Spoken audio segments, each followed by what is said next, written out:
Bonjour, bonsoir, bienvenue sur la chaîne du Sorcerer et aujourd'hui, retour sur un couple iconique des années 90, le Couple Ghost, le Black Couple Ghost des années 90 pour toute ma génération de boomers, ma Gen Z qui a adoré ce truc-là, qui ont représenté le dada.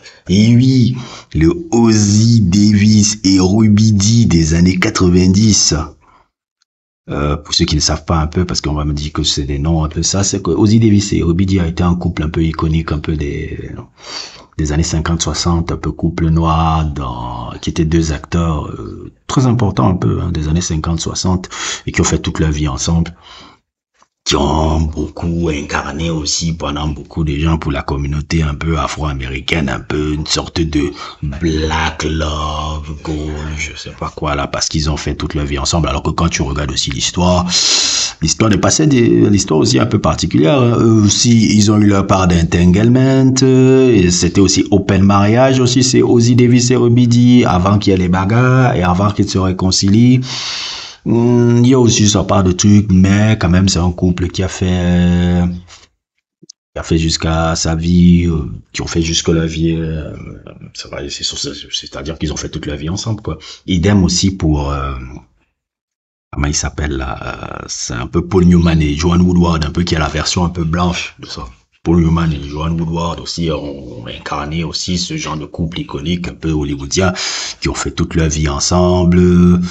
Réel amitié, réel truc, oui aussi, open mariage aussi, c'était aussi mariage ouvert, chacun baisait de côté, après ça fait les problèmes. Donc, comme pour vous dire un peu que tout ça, il faut toujours pas trop idolâtrer les personnages de l'industrie qu'on vous présente parce que vous ne savez pas, on ne sait pas ce que les gens vivent dans leur vie respective. On ne sait pas. On ne sait pas. Et le Will Smith, Jada Pinkett nous a bien montré ça parce que, mon Dieu, dans les années 90 et 2000, c'était chiant. Pour un gars, comment c'était chiant de voir ça. C'était chiant. Pas que le couple là me faisait chier, mais la réaction des gens derrière ce couple-là, en regardant ce couple-là comme le couple wang, wang, wang, aïe, et moi, j'étais toujours en train de mettre de l'eau dans mon verre. J'ai dit, mais vous ne les connaissez pas, vous savez pas ce qui se passe. Ils vous montrent quelque chose. Et déjà, à l'époque, je me faisais déjà bâcher pour être le gars qui est toujours sceptique, qui est toujours qui est toujours acerbe, alors que je pense que Dieu m'a hérité du don. La nature m'a hérité du don, du même don que ma mère, c'est-à-dire être perspicace avec les gens. S'il y a bien un truc qu'on m'a donné comme don de tous les trucs que je sais faire, c'est être perspicace avec les gens que je regarde. Très perspicace même. Je pense que ça intimide même beaucoup souvent les gens, ce truc-là. Bref, et Will Smith et Jada Pinkett, ils ont incarné beaucoup ça dans les années 90-2000, jusqu'à Entanglement. Et je la remercie pour justement ce qui s'est passé dans l'Entanglement. Ça m'a permis de voir comment le couple goal est mort. Ce truc-là est mort à vie. Il n'y aura plus jamais ce genre de bullshit-là. Je les en remercie. Je remercie Augusta, sinon au moins ce sujet. Tu as réussi à casser le mythe. Et je suis content. C'est pas casser, voilà, foutre le bordel dans la main. Non, c'est casser le mythe de perfection, là. Qu'on renvoie, j'aime pas ça. Comme un peu Ozzy Davis et Ruby Dee aussi. Hein. J'aime que les gens, quand ils s'intéressent aux personnes, vous voyez des êtres humains qui ont eu des... Arrêtez un peu d'enlever l'humanité des gens et de mettre sur piédestal les gens. Qu'importe ce qu'ils ont accompli. Parce qu'il faut bien dissocier les accomplissements des gens des gens. C'est un truc un peu que beaucoup d'êtres humains sont très peu capables de faire. Et moi, il y a longtemps que c'est ce genre de truc-là, j'ai réussi à dissocier ça. Et Will Smith, je pense aussi que les hommes noirs ont eu un traumatisme avec cette histoire-là. Parce que faut vous expliquer un peu qui est Will Smith. Dans les années 90, Will Smith représente beaucoup d'hommes noirs. Il n'a jamais représenté pour moi.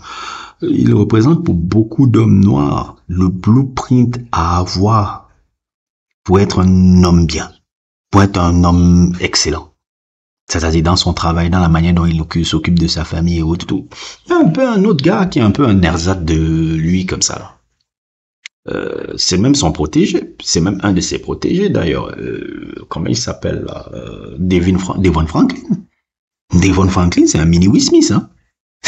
Typique, c'est Devon Franklin, dont Will Smith a beaucoup mentorisé dans sa carrière de producteur, là. Puisque lui, c'est un gars qui fait des pasteurs et en même temps producteur de films chrétiens, je crois, la plupart. Et trucs parle toujours de Dieu, homme clean, célibate, l'image qu'il avait renvoyée avec Megan Good, c'est lui qui Megan Good en a eu marre. Elle en a eu marre, elle a dit mais le gars, si oui, tu es bien et autres, tu me changes déjà de mes bad boys que j'avais déjà. Déjà de mes bad boys que j'avais là, mais ton truc de l'église tous les jours, là, moi, ça, moi, ça me... T'es saoulé. Et surtout aussi que les gens aussi de l'église, aussi du monde de l'église, vous savez comment vous êtes très... vous jugez difficilement les gens. La communauté afro-américaine qui vient de l'église, qui est un peu une communauté avec les gens, par exemple, de la communauté afro-américaine qui viennent généralement des milieux églises et autres. Généralement, c'est une communauté qui est un peu au-dessus de la pauvreté. C'est-à-dire, c'est une communauté un peu suburb, on va dire, des gens qui sont un peu de classe moyenne, un peu. C'est-à-dire, ils viennent un peu de classe moyenne et ils sont très, ils ont des jugements très actifs un peu sur les personnes un peu qu'ils estiment un peu de vertu. Par exemple, le fait que Megan Good venait du monde du divertissement, la manière dont s'habille, le truc, tu vois, un peu, c'est un monde, et je crois qu'elle, la Megan Good, là, je peux la comprendre, elle a dit, non, mais j'en ai marre de ton monde, là. Donc, bref, et pour revenir vraiment à Will Smith, et donc, quelque part, il représente un peu ce blueprint, un peu d'être l'homme bien en toutes circonstances. Si je travaille bien, si je travaille énormément, que je rapporte beaucoup d'argent, que je sois un homme qui apporte beaucoup à sa communauté et est aimant, rien ne va m'arriver comme bullshit parce que forcément les femmes vont respecter. Forcément, la femme avec qui je suis va respecter ça. Comme si c'est facile, là, où les gens, la vie est comme si la vie est facile, quoi. Non, mais sérieux. Et c'est à ça que tonton Will Smith a cru pendant très longtemps. Mais c'est de sa faute. Tu essayais de combattre un fantôme. Il a longtemps renvoyé cette image-là. Il a longtemps renvoyé dans ce qui fait que les hommes noirs, de tout part, même, j'ai même pas besoin de l'homme noir américain, l'homme noir africain, même l'homme en tout cas, hein. Ils ont dit, mais attends, Will Smith a fait tout ça. Si Will Smith a fait tout ça, et qu'il lui a arrivé ça, combien de fois moi?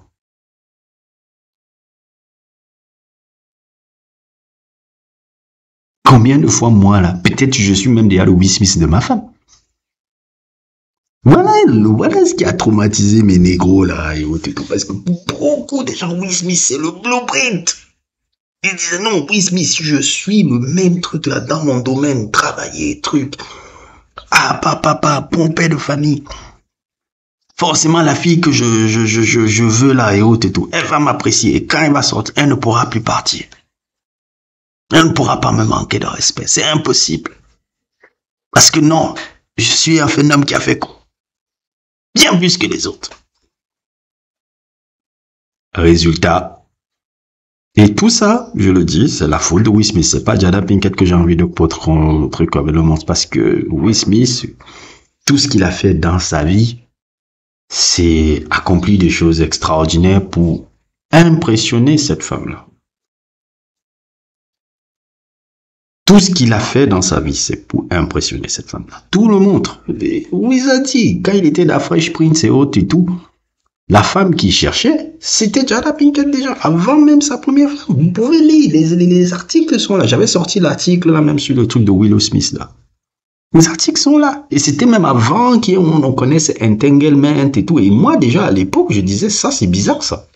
ce qu'il raconte là. Je dis, mais ça, c'est bizarre déjà, ça. Un autre truc que je vous raconte, que je veux montrer même encore avec Will Smith un peu, c'est que Will Smith, qui est un bon gars, hein, mais le gars, merde. Le gars, il me rappelle parfois le personnage de Ace dans Casino. On est typique dans le même profil. Le personnage de Ace là qui est incroyable, le truc dans son travail, un truc là. Mais dans la vie, vie de truc, vie de couple, il a juste rien compris le mec. Comme un peu le personnage, je suis souvent les gens comme par exemple les cinéphiles un peu. Quand ils regardent le film Casino, ils voient le personnage de Ginger Rogers joué par Sharon Stone comme l'une des les plus grandes diablesses de tous les temps, quoi. Et quand tu regardes vraiment la vie, quand tu regardes vraiment comment le truc s'est passé entre les deux personnes, quand tu regardes le film, tu te dis non, c'est le personnage de Ace qui a foutu le bordel. Le personnage de Ace est parti s'intéresser à une femme qui s'intéressait pas à lui. Et c'est ça que je reviens souvent à les hommes là. Parce que quand vous voyez même un peu le personnage de Ginger Rogers là, le personnage joué par James Wood là, qui a un peu son Mac là, qui vit dans un van là, elle vole l'argent. Le personnage de Ginger, si vous regardez bien, elle vole l'argent de tous les gros Mac, tous les gros présidents, tous les gros bonnets qui viennent à Las Vegas là, pour donner tout cet argent là à ce pauvre Zozo qui arrive, qui vit dans son van là. Preuve en est que ça reprend toujours ce que j'ai toujours essayé d'inculquer dans la tête des hommes qui me côtoient. Si elle ne te kiffe pas avec 5 $, elle ne te kiffera pas avec 5 millions. Si elle n'a pas de respect pour toi si tu as 5 $, elle n'aura pas de respect pour toi quand tu en auras 5 millions. Parce que qu'importe ce que certaines personnes là vous sortent là, parce que je sais qu'il y a un peu une petite mode, un peu du... comment on appelle un peu ce que j'appelle un peu les high-value men, femmes inversées là. Parce que c'est un peu la guerre entre ces deux là, entre les high-value men et les soft life. Voilà, ces deux gens là. Qu'importe ce que les soft life là vous raconter là, par rapport au truc là-bas. Quand une femme apprécie quelqu'un, et ça, c'est l'expérience de vie qui te fait comprendre. Là, quand tu as réussi à côtoyer des femmes sans avoir forcément du statut ou de l'argent. Quand une femme t'arrive à te kiffer, tu n'as pas besoin de sortir un franc. Je ne veux pas dire que forcément que l'argent ne compte pas. C'est pas ce que je dis. Et qu'elle va seulement te faire les trucs parce qu'elle va te kiffer et que non. Ce n'est pas ce que je dis. Mais, quand une femme t'aime vraiment, ou bien qu'elle est vraiment amoureuse de toi, tu n'as pas besoin de lever le petit doigt. Tu n'as même pas besoin de l'amener à dîner. Quand une femme voit de la valeur en toi, c'est même elle qui sort l'argent.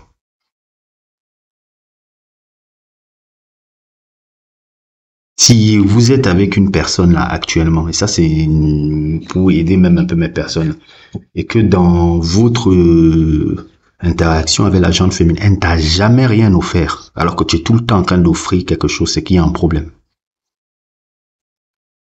Si c'est toujours toi qui es en train de l'amener dans n'importe quel dîner, et que elle t'a jamais proposé de trucs de dîner ou jamais te faire de surprise, en te disant que ouais tiens voilà un truc, ah ouais tiens, vous n'avez jamais vu ce genre de truc là? Je me rappelle, j'avais une personne un peu que je fréquentais là, ça je pourrais jamais oublier ça. J'étais à la maison et autres et tout, elle m'appelle seulement, elle me dit viens passe à la maison là, une femme très importante hein. C'est directrice de je ne sais pas quoi là, moi je suis comme juste un simple professionnel, elle m'appelle à la maison, dit viens passe là. Passe là, je viens, je passe et autres et tout. Elle dit, j'ai une surprise pour toi. Je dis, oui, qu'est-ce qu'il y a? Elle me donne tout un, je me trompe pas, c'était un grand, en fait, il y a un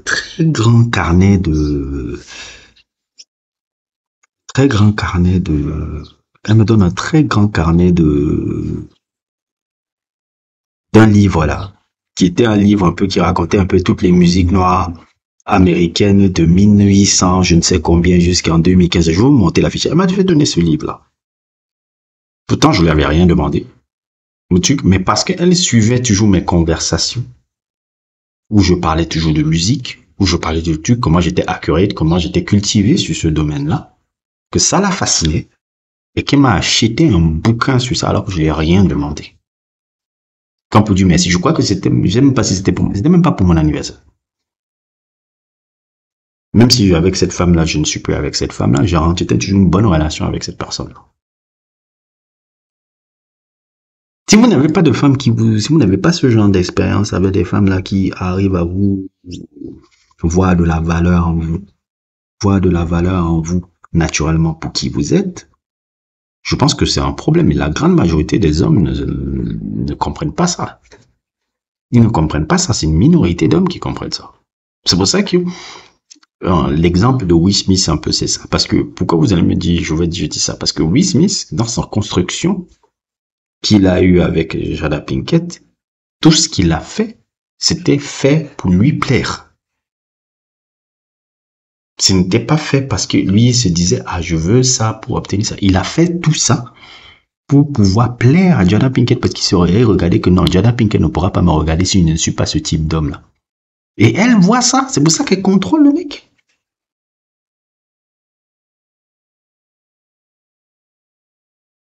Et c'est ça qui est problématique. L'histoire de Ace et Ginger, c'est la même chose. Le personnage de Ace, Ginger, on la voit comme la méchante. Mais il y a un moment donné dans le film, je ne sais pas si je pourrais même passer cet extrait-là. Il y a un extrait dans le film là qui m'a toujours marqué, que personne ne remarque même pour les gens de Casino, et qui est pour moi un des extraits les plus importants. Quand la fille ils sont dans son hôtel et tout. Ginger lui demande, Ace lui dit, je voudrais qu'on se marie. Le personnage de Ginger le regarde comme ça et dit, tu sais, Ace, je t'apprécie bien, je te tue bien, j'aime bien ce qu'on vit à deux là, mais je ne pourrai jamais t'aimer. Il lui a dit ça dès le départ. Elle lui a dit ça dès le départ. Je ne pourrai jamais t'aimer, je ne te là-bas. Je pense pas que c'est une bonne chose qu'on se marie.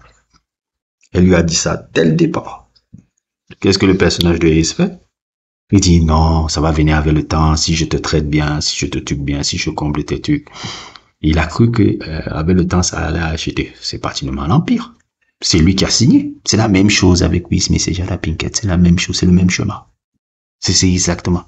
Elle était là-bas, dans sa ferme de Baltimore, ne pouvait plus supporter de vivre dans ce monde hollywoodien un peu, parce qu'il faut comprendre un peu le monde, un peu de l'industrie, un peu, c'est une bulle, c'est un monde un peu, tout est faux. Tout est faux, rien n'est vrai là-dedans. Rien n'est vrai, vous admirez ça, vous rêvez de vivre ça. Et je veux même un peu, je pousse même encore la réflexion. C'est même le monde bourgeois même qui est comme ça.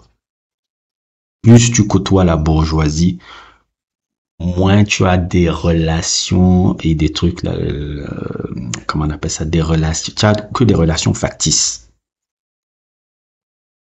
J'ai la chance souvent de côtoyer un peu à travers, pour voguer un peu dans les milieux culturels un peu ici, d'accord?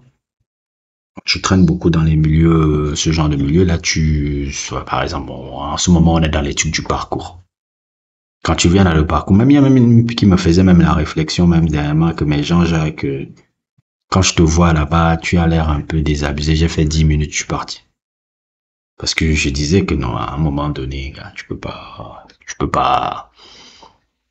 En fait, c'est vide de sens, quoi. C'est vide de sens. C'est vide de sens. C'est pour ça que c'est très dangereux. Hein. Devenez riche, hein, les mecs, mais ne devenez pas bourgeois. Ne devenez pas du tout bourgeois. Il y a une très grande différence entre être riche et être bourgeois. Bourgeois et être tout le temps dans les mondanités. Oui, ok, c'est souvent bien d'être un peu souvent dans les mondanités pour essayer de se trouver quand même un peu de réseau et de voir un peu, peut-être tu vas rencontrer quelqu'un, vous pourrez avoir un truc de business ensemble ou quelque chose comme ça, parce que généralement, c'est à ça que ça sert. Oui, j'ai compris ça, je suis pas un enfant. Mais à un moment donné, pour ta santé et ton bien-être, en tout cas personnellement, pour moi, Il y a certains qui sont complètement comme des poissons dans l'eau là-dedans, mais personnellement, pour moi, voir autant de mondanité, autant de vacuité, autant de choses creuses peut te rendre très, très dépressif. Surtout si tu es un individu qui fonctionne avec beaucoup de franchise. Parce que moi, je suis quelqu'un qui fonctionne quand même avec beaucoup de franchise. Et comme j'arrive à un âge où comment dire, j'ai arrêté d'avoir comment on appelle ça, des confrontations, parce que quand tu es souvent trop franc, tu crées souvent des confrontations quand tu dis trop de vérité. Donc, tu restes tranquille. Tu mets de ton côté et tu ne parles pas. Parce que dans ces milieux-là, je parle pas. Parce que souvent, si je parle là, et je commence à dire les choses, je suis fatigué d'avoir eu trop de problèmes par rapport à ma bouche en disant ça. Donc, le mieux, c'est de se retirer et de vivre sa vie sans ça. C'est pour ça que, par exemple, j'aime beaucoup le gars que, par exemple, que vous voyez derrière Will Smith, là, George Lucas. George Lucas, c'est quelqu'un qui est un homme fortuné, mais n'est pas bourgeois. George Lucas, j'aime beaucoup le George Lucas. C'est un homme excessivement fortuné, mais c'est pas un bourgeois.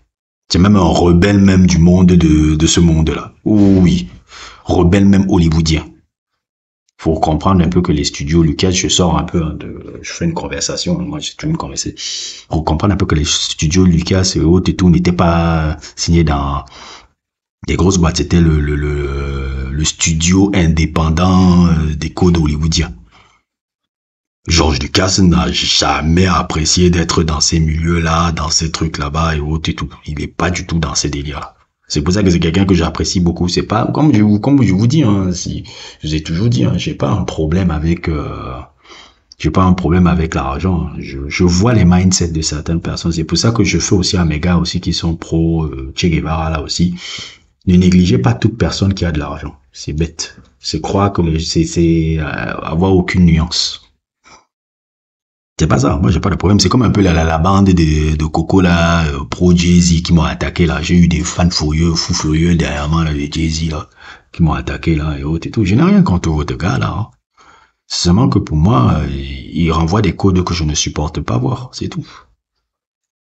C'est des codes de bourgeoisie ridicule. Votre Coco là renvoie maintenant, je sais que peut-être vous aspirez à ça parce que vous avez quelque chose à combler, mais bon, si vous, ça vous parle, tant mieux, mais bon. Pour moi, ça restera toujours un nerd comme son gars, Brother Love. Bon. Voilà, donc Will Smith, c'est ça son problème. Je pense que Will Smith, c'est ça son problème, c'est d'avoir créé ça.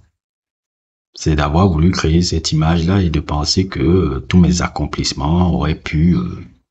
truc là, maintenant, là, ils sont comme dans un contrat, comme tous les mariages. Ils vont continuer à sauver les apparences comme ils peuvent, parce que bon, les apparences, ce n'est plus là. Parce que dans les contradictions, on n'en s'en peut plus entre nous dire que depuis 2016, on était séparés et maintenant nous dire que la gifle de Will Smith a sauvé notre mariage. Un mariage alors qu'on était séparés. On ne sait même plus. Bon, bref. Moi, je les souhaite le meilleur pour les deux, ces personnes-là. Ce sont pas des mauvaises personnes. Ils sont comme nous, des individus venus sur Terre. Et ils essayent de trouver un sens dans leur vie. Vous pouvez croire que parce qu'ils sont accomplis là, qu'ils ne se cherchent pas. Ils sont tous comme nous. Ils sont comme nous. Ils se cherchent aussi. Et j'espère qu'ils trouveront la paix qu'ils pourront trouver.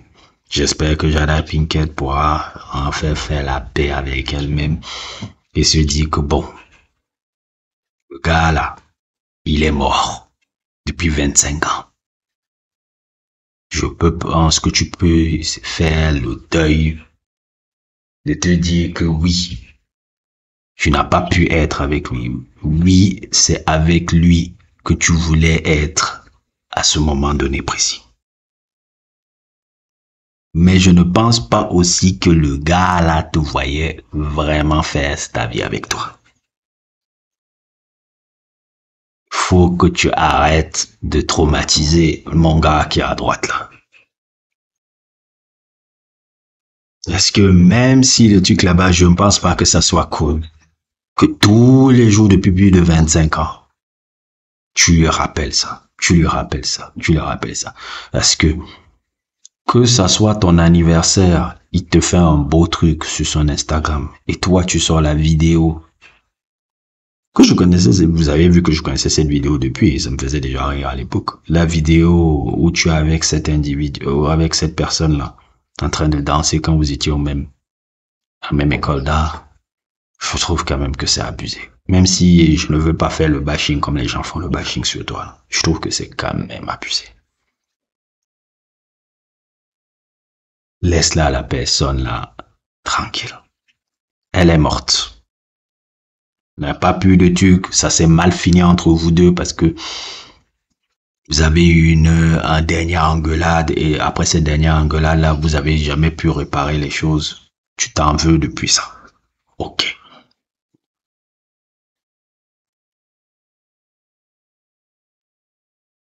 C'est pas grave. Arrête de traumatiser mon gars de droite. Et mon gars de droite, bon, je pense que lui, il est désabusé, il n'en a plus rien à foutre. Il est là-bas en Alaska et je lui demande seulement le truc. Peut-être même je vais, s'il sort un album de rap là, comme je le vois revenir dans le monde du hip-hop là, puisque le monde du cinéma l'a tourné le dos, je m'attends un peu à voir un peu, peut-être le prochain album là, surtout si c'est un album produit par Jay-Z Jeff, hein, je pense que je pourrais avoir un album vraiment intéressant avec lui, parce que tes meilleurs albums c'est avec Jay-Z Jeff, pas tes albums de Big Willie Style là. Bon bref.